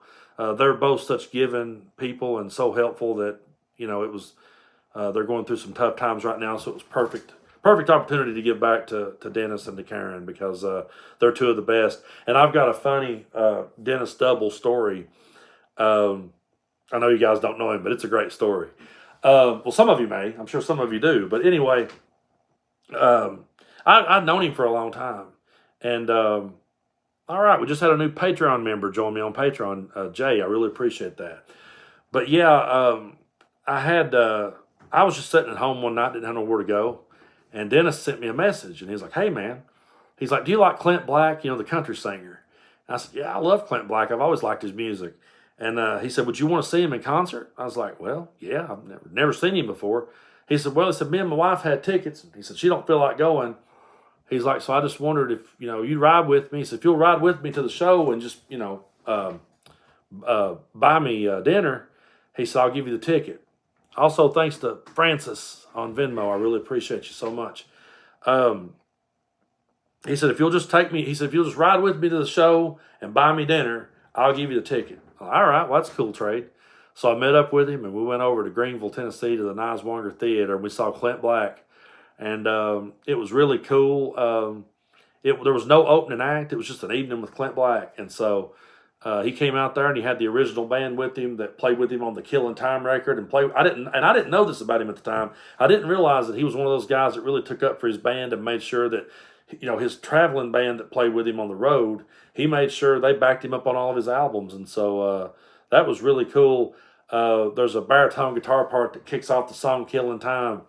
And that might have been around the time he started telling that story. I was like, holy shit, that's the same guy that kicked that off on the record. And so me and Dennis had a great time. And now he's having some health issues, and we just want to help him and hope everything works out for the best. And so Wayne Stock is going to be February 1st, 2nd, and 3rd at the Relics Variety Theater in Knoxville, Tennessee. And so if you guys get a chance to come out, it's 3 great nights of music with Knoxville's absolute finest. It's one of the best shows out there. Tell you what we'll do, since we're just kind of sitting here shooting the breeze for the moment. I'm going to see if I can find something while we're sitting here talking. But again, thank you guys so much for being with us. I really appreciate it. I want to see if I can't find the entire lineup. I did have it, but it's on my phone, and I'm playing into my phone. So can't look at it while I'm doing that. But let's see. See if I can't find it, because it was a hell of a lineup. I'm very excited about it. Let's see. Might be able to stumble across it.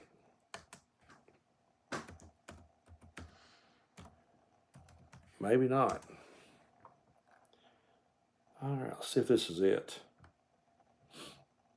Might be able to pull up the this year's lineup for you.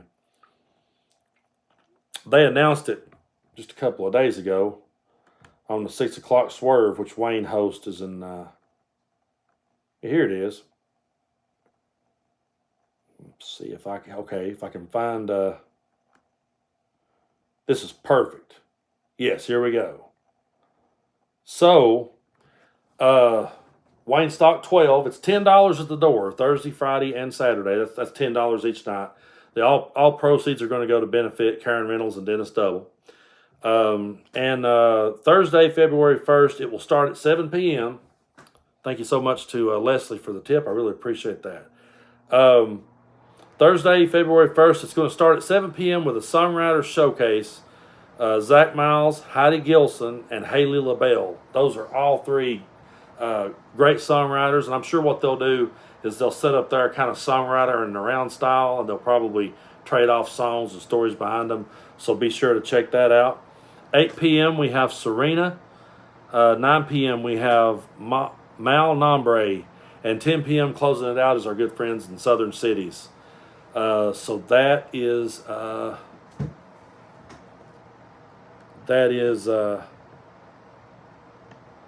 let's see. That's night number 1. Now, let's see if we can get over here to night number 2. At 7 p.m. we have Maggie and Owen. 8 p.m. we have Econopop, which is John Baker and all of his music. 9 p.m. we have JC and the Dirty Smokers. Now, earlier in the show, I talked about JC Hahn. Last year, he had been involved in a really bad ATV four-wheeler wreck accident and almost didn't make it. He's up walking around, and last year we raised money for him, and this year he's going to be back jamming with his band. I can't wait to see that. Let's see. Then we have game night at 10, and then 11 p.m. is Dos Fuegos. Also, thanks, Jeanette, for the tip on CashApp. And the picture I'm looking at is cut off at the bottom, but I'm 99% sure that at 12 p.m. that's Senru. I'm pretty sure. Then on Saturday night, February 3rd, 6 p.m., we have the Perkles. Now that's made up of Andy Perkle, his sister Sarah, and his son Kane. Andy Perkle is in the Barstool Romeos, which is one of my favorite albums. Andy's one of my dearest friends, and I love when the Perkles get together and play. 7 p.m. we have Willa Mae. 8 p.m. we have yours truly, Tennessee Brando. Then 9 p.m. we have Cruz Contreras from the Black Lilies. He will be there at 9 p.m. 10 p.m. we have Dishwater Blonde, and then the final is by Bear, and again it cut off the for whatever reason it cut off the bottom of the flyer. See if I can find a different one because I wasn't able to make sure I got that right. Well, but it's always a great event, and the finales is always a lot of fun. So, for whatever reason, Facebook wasn't kind to us, and they cut off the bottom of the poster. But yeah, if you guys get the chance, be sure to come out and check it out. It's going to be a great one. And that's off Central Avenue in the Happy Holler district of Knoxville. So, yeah, it's going to be a whole lot of fun. Thank you guys so much for being here with me. We'll get back to playing some music here in just a minute. I just wanted to be sure to tell you guys about this and let you all know what it is that's going on. That's the first show that I played, me and the band. That's the first show we've played since January 13th. So it's been a year since me and the band have played together, but it'll be a whole lot of fun. And as I'm trying to get back over here to the show so I can see the comments, I was seeing the trailer for the Iron Claw. I don't know if anyone is a wrestling fan out there, but they made a great movie about the Von Erich family. I've not got to go see it yet, but I'm dying to go see it because back when I was a kid growing up, I loved pro wrestling back when I was a kid, and always enjoyed the Von Erichs and the Freebird rivalry. That was a classic. I think Zac Efron's how you say his name. He's playing Kevin, so it looks like it's going to be a pretty good movie. But yeah, I'm glad to hear that it finally stopped raining in Delaware. It's been kind of been doing a lot of stuff here. It's Tennessee's weather has a personality disorder because one minute it'll be sunny and warm, and then it'll get cold and it'll spit sleet, and then the sun will come out. That's kind of what it's been. Yeah, we have been rehearsing and we've been recording and things like that. It's just that once I started doing the social commentary the way that I do and the politics in East Tennessee, all of a sudden all the promoters and people that used to talk to me stopped talking. So the people that are against cancel culture the most have stopped talking to me, which I don't care. I don't have. It's like, okay, fine. If you don't want me to come to your venue, I won't. But Wayne Bledsoe is a great friend of mine, very like-minded. This is Wayne Stock, his event, and so Wayne is going to give me a live microphone for the first time in over a year, and I can't wait to get up there and do it. So yeah, it'll be a lot of fun. We'll get back to playing some music here. I'm sure we're gonna for sure play this song while we're at Wayne Stock, because we always have to do one here for the little Laughing Buddha. Some of you that have never been at one of our shows here tonight, you may be saying to yourself, why is this Buddha sitting on his table for? Well, there's a great story behind this one. It's been back in 2017. I was over at a good friend of mine's house in Knoxville, and we were sitting out in the backyard, had a little campfire built, and we were partaking in some really good herbal medication. I'll try to find a way to say that where YouTube doesn't get upset. But anyway, we were partaking and we were having a good time. And it got a little cold. We decided, okay, it's time to go in. The fire was starting to go out anyway. It's like, let's go on inside. So we go inside, and this little Laughing Buddha is sitting on the dresser. And I'm just sitting there looking at him, and I picked him up, and I'm just looking at him. And now I'd read Buddhism before and studied it before when I was younger, but I appreciated it, but it didn't really stick. You know what I mean? And So I'm sitting there and I'm looking at this Buddha, and he's got this big smile on his face. And I was like, man, this dude looks happy. He looks absolutely elated. Look at him. Look how happy he looks. And I started laughing. And the longer I looked at him, the funnier it got. And pretty soon my friend was like, why are you laughing so hard at my Buddha? And I said, he looks happy. She said, well, he is happy. I said, I've seen a whole lot of pictures of Jesus growing up when I was a kid. My grandmother had a picture of him, and my mom and dad did, and pictures of him at church. I said, Jesus always looked kind of miserable. I said, he always looked kind of stoic or just sort of sad. I was like, but Buddha, I said, he's laughing. I said, maybe I've been talking to the wrong guy. And so, anyway, the next day I got up and got ready to leave, and when I went to walk out the door, my friend handed me the Buddha and was like, here, I want you to take this. It's this statue, this very one. She said, here, I want you to take him with you. And I said, well, I don't do that. You've had him forever. I don't take your Buddha. And she said, no. She said, it's the most I ever saw you smile. It's the most I ever saw you laugh. And so I think you need him more than I do. She said, just rub his belly for good luck. And I said, all right. And so I brought him home and set him on the table. And then when I started doing the live streams back in 2020, he was just sitting there when I hit record, and I didn't realize it. And I was like, well, hell, I'm going to leave him in the shot. And so it worked out good. And I ended up getting back into Buddhism and studying it more, and found a great podcast called Secular Buddhism with Noah Rasheda. And so maybe she's right. Maybe it was meant for me to stumble across this. And so this one's the Laughing Buddha.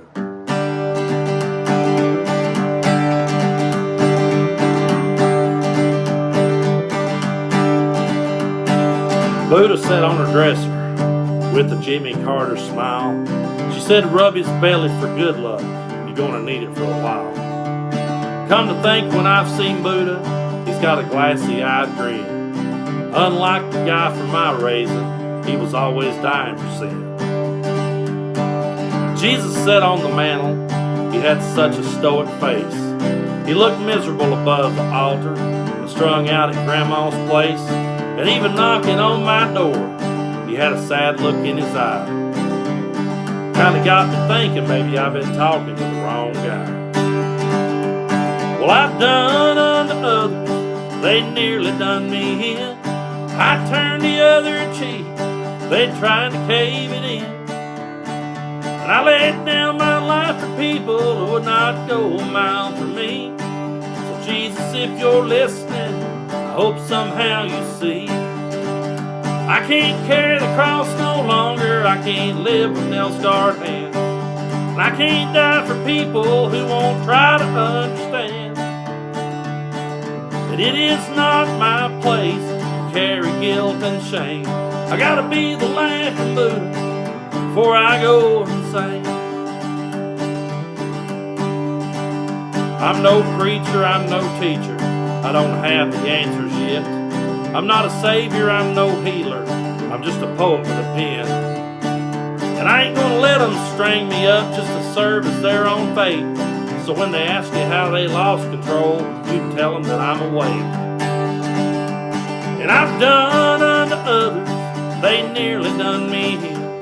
I turned the other cheek and they tried to cave it in. And I laid down my life for people who would not go a mile for me. So Jesus, if you're listening, I hope somehow you see. I can't carry the cross no longer, I can't live with nail-scarred hands. I can't die for people who don't care to understand. And it is not my place to bear the sword in vain. I gotta be the Laughing Buddha before I go insane. I better be the Laughing Buddha or I just might go insane.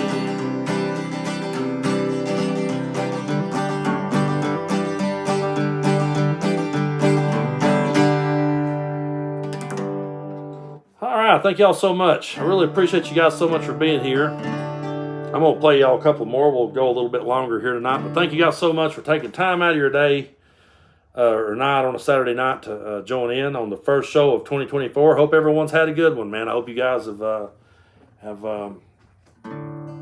started off 2024 in a good way, and I hope we continue to move it forward. It's an election year. That means we're going to have to definitely get out there and double down and keep fighting the good fight, because there's a whole lot of people headed our way that really just wants to undermine democracy altogether. And so I think we really need to go out of our way to stand on the side of the truth and democracy. It may lose you friends. If you're a musician, I can tell you it will lose you gigs, but that's okay, because you got to stand up for what's right. You got to stand on the right side of history, and to hell with them if they don't like it. In the words of Richard Pryor, fuck them. So anyway, this tune here was on the album Forgotten Appalachia. That's listed under Brandon Fulson, Fulson. It was on the Forgotten Appalachia album, and I almost didn't include it. But right at the end of the album, I just kept saying to myself, there's something missing about this album. I had told a lot of stories about our part of the world. I talked a lot about drug addiction and talked a lot about things people go through in my part of the world, but I really hadn't talked about anyone who had survived or beat drug addiction. And I thought, I need to have a song for the survivors. And around that time, there was this girl I was friends with, and she was on Facebook talking about how that she had been clean for a while. But the one thing that she hadn't been able to give up was her reefer. And that's the only thing she did. And she was talking about how people was giving her a really hard time about that. And she's like, but my point is, I'm not on anything hard anymore. I don't drink anymore. That's just the only thing I do to kind of ease the tension. And I thought, people were just giving her a really hard time about it. And I thought, that's kind of some bullshit. And so I just sat there and started writing this tune about her. And then we ended up putting the same tune on Shots of Truth Volume 2, which just came out last year. Actually, so did Volume 1. We cranked out 2 albums last year. We'll see what we can do this year coming. But I decided, I thought, because the original version was just me on a baritone guitar. And then my buddy John Baker played volume swells with a slide guitar. And it come off really haunting and really cool. But then me and the band ended up working it up and playing it in our shows. And when we worked it up, I loved the way that sounded. And so then when we started working on Shots of Truth Volume 2, I thought, this will be a good chance to bring Hillbilly Angel back and do it with a full band version. We did the same thing with Laughing Buddha. We have a version of that on Shots of Truth Volume 2, and there's also a version on the Brandon Fulson album, Poa Pretensis, which is a bluegrass album. A lot of people, when I said that, they said, what'd you just say? Well, this is me being sarcastic. This will tell you my sense of humor. I was making a bluegrass album, and it was like a side project I worked on for years. I didn't really bust my balls to get it done immediately. It was just one of those things where I would kind of work on it a little bit here and there, Me and the band worked on it. Had a great time doing it. But when it come around time to release it, I didn't have a name for it, I didn't have nothing to call it. And it was a bluegrass album, and that's not really what I do. It's not my style, really, but it's just something I'd always wanted to do.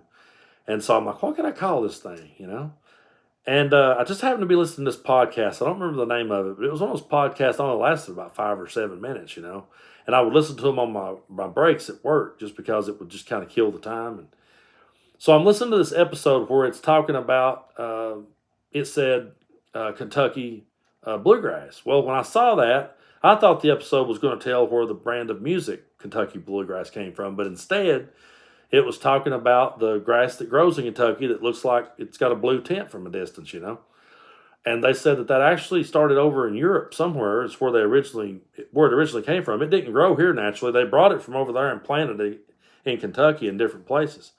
But it really caught on in Kentucky, and that type of grass was known as Poa Pretensis. And so my smart ass thought to myself, if I name my bluegrass album Poa Pretensis, they're going to Google it to see what it means. And when they find out what it means, if you Google it, it'll say Kentucky bluegrass. So that's what it was. But anyway, we ended up doing a Laughing Buddha version on Shots of Truth. It was more of a kind of a rocked up country version of it. And then we did a full band version of this tune here called the Hillbilly Angel.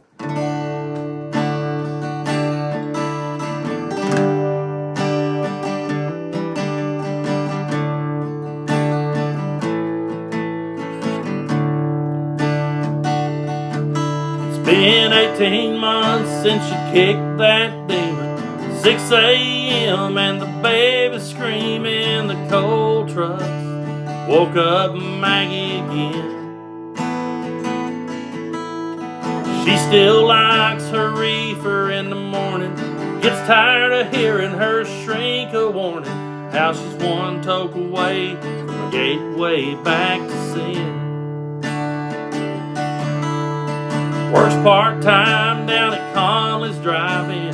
Such a great time to be alive in. Old men hang around to watch her sway. Some like to flirt, some talk shit. Pickup lines worse than Conway Twitty. Smiles through gritted teeth for take-home pay. She left Path Fork and she headed for the crater, just to get away from all of the haters. She goes home alone, she's nobody's darling.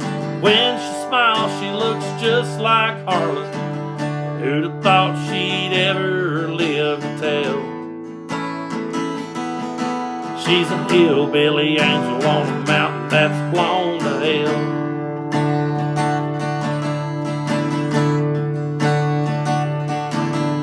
Her figure's coming back, the family's talking.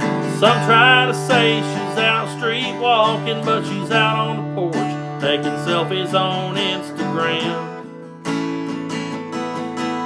Her ex-old man's out causing a riot. I heard he's back on that Jenny Crank diet. Looks back and can't believe she ever gave a damn. Well, Mama says, girl, you really need Jesus. She's too busy crushing on Norman Reedus. Besides, she can't go out on a Sunday night. Gets lost in her songs every time she hears them. Caught up in the groove and addicted to the lyrics. If anyone asks, tell them she's doing alright.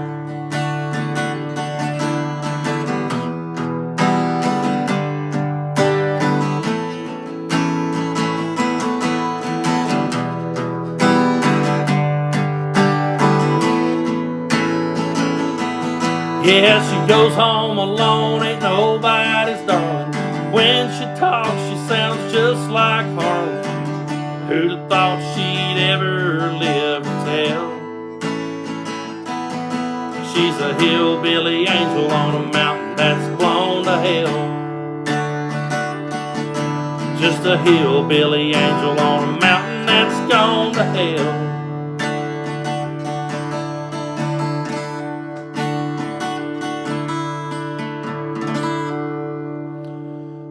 Thank you guys so much.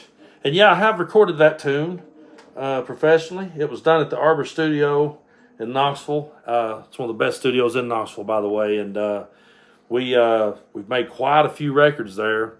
But that one was on Forgotten Appalachia under Brandon Fulson. It's also on Shots of Truth Volume 2 under Tennessee Brando. So all of a sudden, I just had a bunch of comments go by real quick. So if anybody's got lost in the sauce, I'm sorry. All right. Thank you guys so much. Really, really do appreciate y'all being here with me. Thank you, Bobby, for the tip. Everyone, I want to thank y'all so much for those of you that have hit the virtual tip jar and sent tips on PayPal and Venmo and things like that. Again, you don't have to. But I really appreciate when you do. It's very much appreciated. I know these are tough times, and I know January is always a hard month to come back from, man, because we've come through the holidays, and it's always been a little bit rough for me because I've got 5 kids, by the way, so I'm always busy, and I have 5 kids and a grandkid, and so they range from 22 all the way down to 5. And the grandson's like 2, so it's always never a dull moment around here. But yeah, I'll definitely get that one before we leave, Serena, no problem. But yeah, we forgot what I was saying at the moment. But thank you guys so much. Oh, I started to say, when I come out of the holidays, my daughter was born in November, and you got Thanksgiving. And then you get through December, you got Christmas and all that. Well, then when you head into January, 2 of my sons were born in January. One was born the 3rd. So it's like you just get Christmas done, you're having a birthday party, and then you're having one right again on the 28th. So it's always, like I said, it's just never a dull moment. But I really appreciate you guys for being here with me. Yeah, that definitely, Linda, that could definitely be a song. The Pope has gone woke. That's definitely a great title. I'm sure that would rock the boat, and I'm all for rocking that boat, for sure. But yeah, I'll do you guys a few more tunes. We'll wrap her up around 11, but thank y'all so much, and thank you, Sean, for that one. I'll tell you a little bit of a story behind this tune here, and why that back then, this song was written, and good Lord, probably '07 or '08. It's one of the older tunes that I co-wrote with my buddy Gary, and we awesome. Thank you guys so much. Appreciate that, Sherry. Back in the days of the Hillbilly band, we was playing a lot of dive bars in East Tennessee, places where you were expected to be a live jukebox. They just wanted you to play something we know. Everywhere we went, we got hit with that.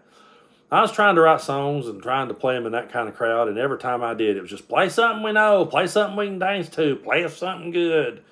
And I've always hated that when someone says, "You guys gonna play something good tonight?" I was always a smart aleck, like, "No, man, we're just gonna get up there and butcher the hell out of it," But anyway, I never could manage to get people to dance to my tunes. It was like what would happen to me in those places. I get up there playing, and I'd play the standard barroom music, The minute I went into one that I wrote, and especially if I told them I wrote it was like the minute I told them I wrote it, they'd be like, "Oh, screw that," and they'd all go to the bathroom or go get a beer, and the dance floor would be empty. And I was like, how in the world am I going to keep them on the dance floor?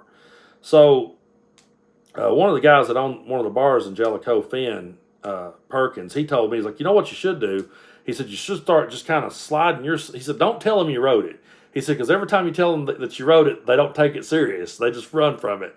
He's like, "So just play like a good dancing bar song and then go right into one of yours and see if that'll help." Well, that helped a little bit. Kind of keep them on the dance floor until they realized they didn't know what it was, and then they'd leave. I was like, how can I get these people to get into the stuff I'm writing? And around that time, there was this girl that was fooling around with the bass player, and she was always getting into trouble. This girl was just always getting into trouble, and I'm sure you've probably all known somebody like this in your life somewhere or another. Now, people used to laugh their ass off at this song when we sung it, but I think this is dark comedy 101, because really, if you ever actually had to live through this stuff, it wouldn't be funny at all. But one night we just wrote this song and came out with it. When we did, we blew the roof off the place. And when that happened, I was like, wait a minute, ding, ding, ding, I know what to do now. And so I just started writing about the people in the audience.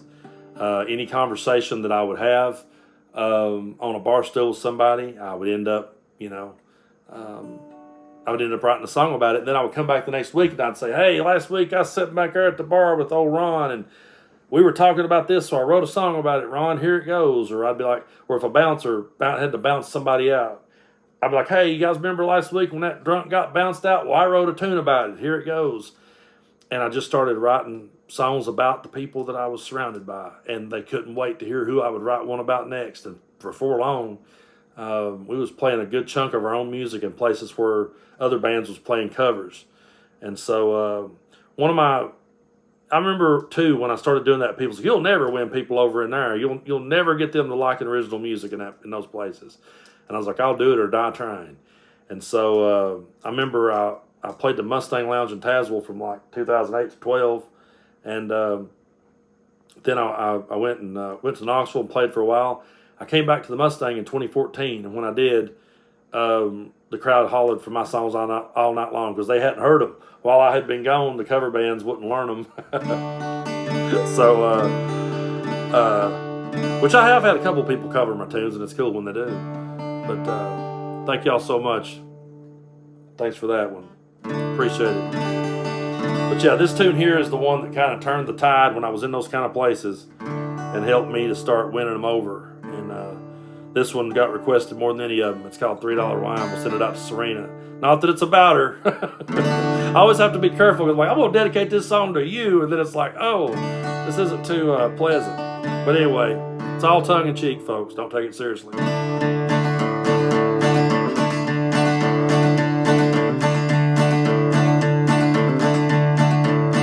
Well, I should have listened to Daddy when he said, "Hey, laddie, don't you know that girl's a whore?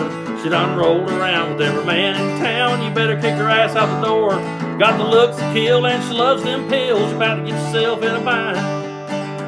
She's been writing bad checks for lower sets and drinking $3 wine. Well, for all daddy's bitching, I wouldn't listen. I thought he had lost his mind. I never thought he'd get fleeced. It was my first piece and we were doing fine. So in love, she was sent from above, stone cold pussy blind. But she was writing bad checks for lower sets and drinking $3 wine. It just goes to show, you never know what you might do when you get stoned. And if you talk real smooth and put on the move, she might follow you home every time. And if you lay the root to a prostitute, you might end up doing time. Writing bad checks for Percocet and drinking $3 wine. So the very next day I stopped to pay some bills overdue. And there on the sign from the FBI was staring, you know who. She was wanted for extortion, lying and whoring down at the 5 and dime.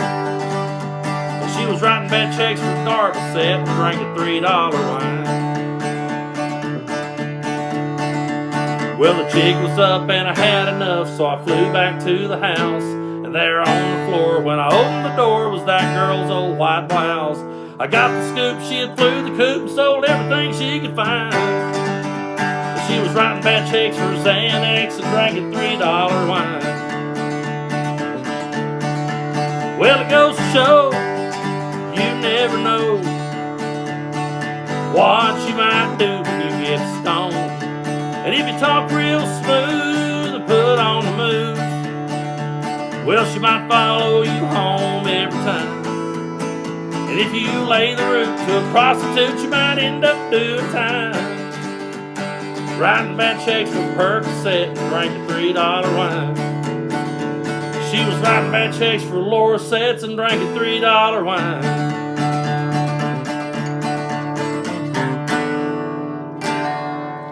All right, thank y'all so much. I'll tell you what, that tune might be a little outdated. I don't know if you can get $3 wine anymore, but it's kind of like Travis Tritt's tune, Here's a Quarter, you know. You'd have to definitely update that one. You know, he had to quit doing that song live because people kept throwing, they kept throwing real quarters at him. And one night, somebody just bashed him in the head with one and he had to get a couple of stitches. Back when I sang that song, people started throwing stuff at me too. So it wasn't quarters though, but people would ride back and throw them at me. And a couple of people got kicked out for doing it, but it was pretty funny. But yeah. I used to joke around with people. I'd be like, you know, you guys, this is the greatest love story ever written, and then just watch their faces. That was always the song, though, that wherever we played it, didn't matter how bad of a night we was having that. I always turned the crowd around. Literally, we'd be sitting there, people have their back to us, and I'd say that first line, and everybody would double take and turn around, and they was into it. So, yeah, just remember, you know, write them as you live them, I guess. But again, man, I want to thank you guys so much for being with me. And you got razor bras. I don't know. I've had so much thrown at me over the years. It's ridiculous. I've got my Les Paul ain't sitting in here, but man, if I picked up that guitar and showed it to you, it's not too bad. It don't look like Stevie Ray Vaughan's Stratocaster, but now my Les Paul's definitely took some shots over the years. I got hit one time with a flying beer that was like, I mean, it was full. When it was at least over half full when it hit me, and it bashed right in front of it, and there's a scar to this day. And it cut my hand. I was madder than hell, but we never could find out who done it. It just cut. I mean, because the stage lights in the place I was in was so bright right in my face that I didn't even see it coming. I mean, if it had hit me in the head, it could have killed me. It just came soaring out of nowhere, and boom, just hit that guitar, and I've still got a scar on that.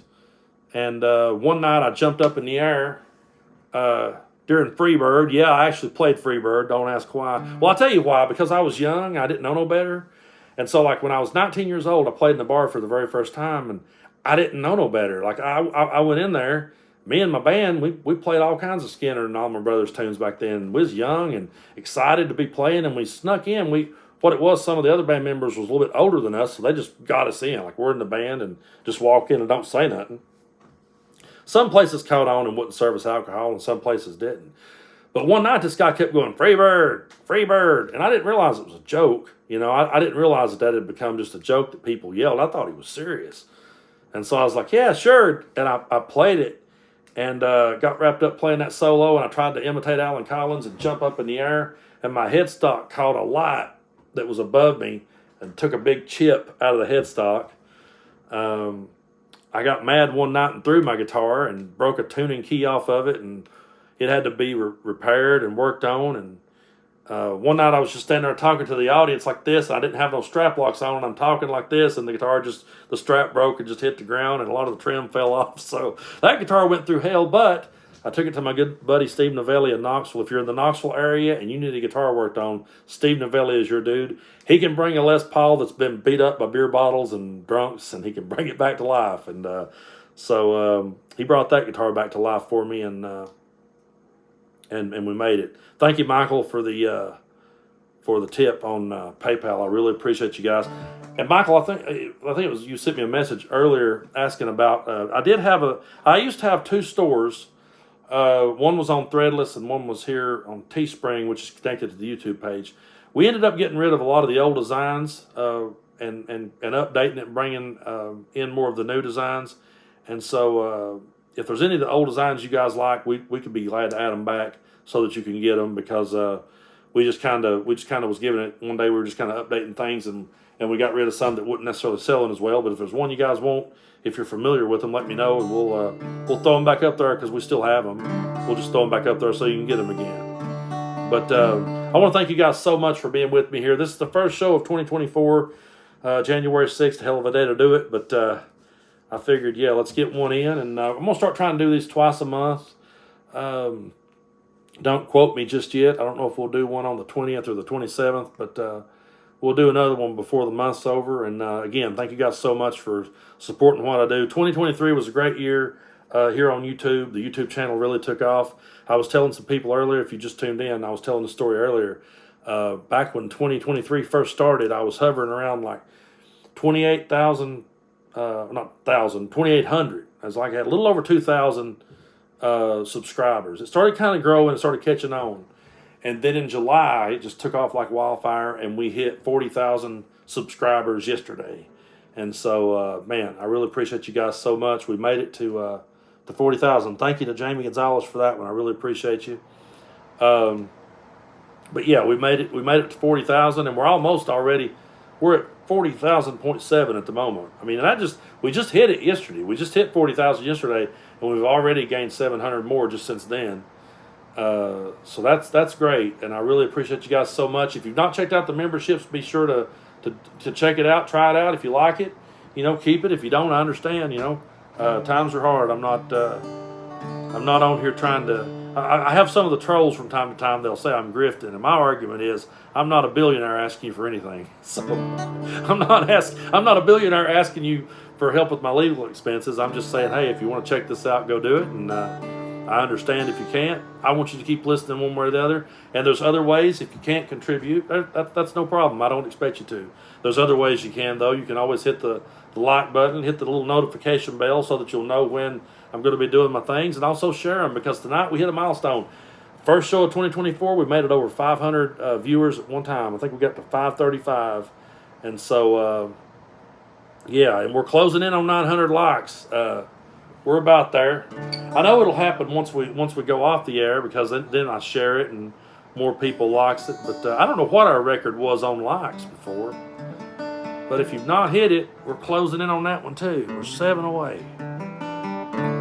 Tell you what, I'll play this tune here. We'll see if we can get 7 more. There we go. Well, we're going to do it. Yeah, we'll do it right now. And thank you to whoever said that. Thank you to Raven. I appreciate you for saying that. There we go. We did it. 908. That was fast. Thank you so much for that. I really do appreciate you guys so much. You mean the world to me. Thank y'all for being here. Hope everyone had a great time. And this has been a hell of a show, guys. Thank you so much. Great way to start 24. We'll be back here in a few weeks with another one. Until then, I'm going to close it out with this tune here. This one's called Beer with Garth. I wrote it back during the whole Budweiser scandal, and Kid Rock was out acting like a 2-year-old, which actually that's an insult to 2-year-olds. But, you know, everybody was trying to do the whole boycott Bud Light, and Garth Brooks came out and said, I'm going to be serving Bud Light in my bar. And he's like, if you don't like it, just go somewhere else. And, you know, he's like, I want to be all-inclusive. I want to welcome everybody from all walks of life. And if you can't appreciate that, go somewhere else. And I thought that was fair, you know. I really did. But I also said to myself, you know, I listened to Garth Brooks' first couple albums, but then after that, you know, when he got into the whole pop stuff and did the Chris Gaines stuff, he kind of lost me. And so kind of stopped listening to him. And then I was like, dang, you know, it's a strange world when, you know, I'm agreeing with Garth Brooks. So that old line about politics makes strange bedfellows come to my head. And I was like, yeah, here's a song. So we'll close it out with some Beer with Garth. And you guys have a good one. And thank you so much. Hell, that fast after Raven said that, we're at 9:22. So thank you so much to everybody that's tuned in. And yeah, I think my mom has one of Trisha's. She has one of her cookbooks too, I'm pretty sure. Let's do some Beer with Garth. How about it? Felt like the times were changing, or so we all believe. Thought we were making progress, man, were we naive.